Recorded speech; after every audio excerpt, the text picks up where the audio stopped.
আলো, ক্যামেরা আর করতালিতে মুখর ছিল মুম্বাই।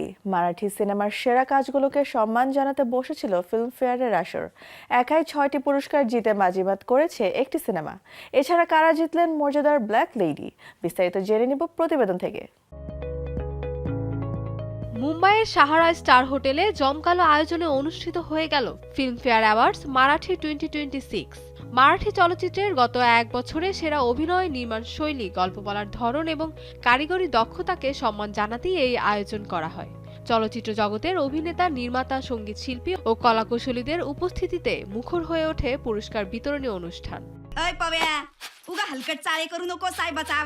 এবারের আসরে সবচেয়ে বড় সাফল্য অর্জন করেছে আতা থাম্বাইচা নায় সিনেমাটি। সেরা চলচ্চিত্র সহ মোট 6টি বিভাগে ফিল্মফেয়ার ব্ল্যাক লেডি ট্রফি জিতে অনুষ্ঠানের সবচেয়ে সফল সিনেমায় পরিণত হয়েছে। দর্শক ও সমালোচক দুই মহলেই প্রশংসিত এই সিনেমা পুরস্কারের মঞ্চেও নিজের আধিপত্য ধরে রাখে। Inca Award for Best Actor Marathi is Dilip. অভিনয় বিভাগেও ছিল একাধিক চমক। দশাবতার চলচ্চিত্রের জন্য দিলীপ প্রভাবালকর জিতেছেন সেরা অভিনেতার পুরস্কার। অন্যদিকে সেরা অভিনেত্রী বিভাগে যৌথ পুরস্কার পেয়েছেন অমৃতা এবং হৃদা। আতা থাম্বাইচা নায় সিনেমার জন্য সিদ্ধার্থ যাদব জিতেছেন সেরা পার্শ্ব অভিনেতা, আর যার চলচ্চিত্রের জন্য অনিতা দাতে হয়েছেন সেরা পার্শ্ব অভিনেত্রী। সমালোচকদের বিভাগেও ছিল সমান প্রতিদ্বন্দ্বিতা।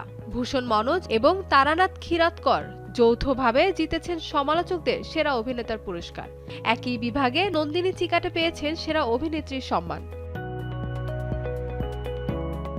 সঙ্গীত বিভাগেও ছিল চমক। মনোজ যাদব পেয়েছেন সেরা গীতিকারের পুরস্কার এবং অজয় গোগোবালে হয়েছেন সেরা পুরুষ কণ্ঠশিল্পী।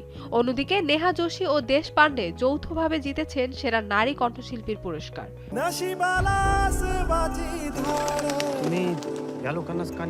সব মিলিয়ে এবারের ফিল্মফেয়ার অ্যাওয়ার্ডস মারাঠি 2026 আবারও প্রমাণ করল বৈচিত্র্যময় গল্প, শক্তিশালী অভিনয় ও মানসম্মত নির্মাণে মারাঠি সিনেমা ধারাবাহিকভাবে নতুন উচ্চতায় পৌঁছাচ্ছে।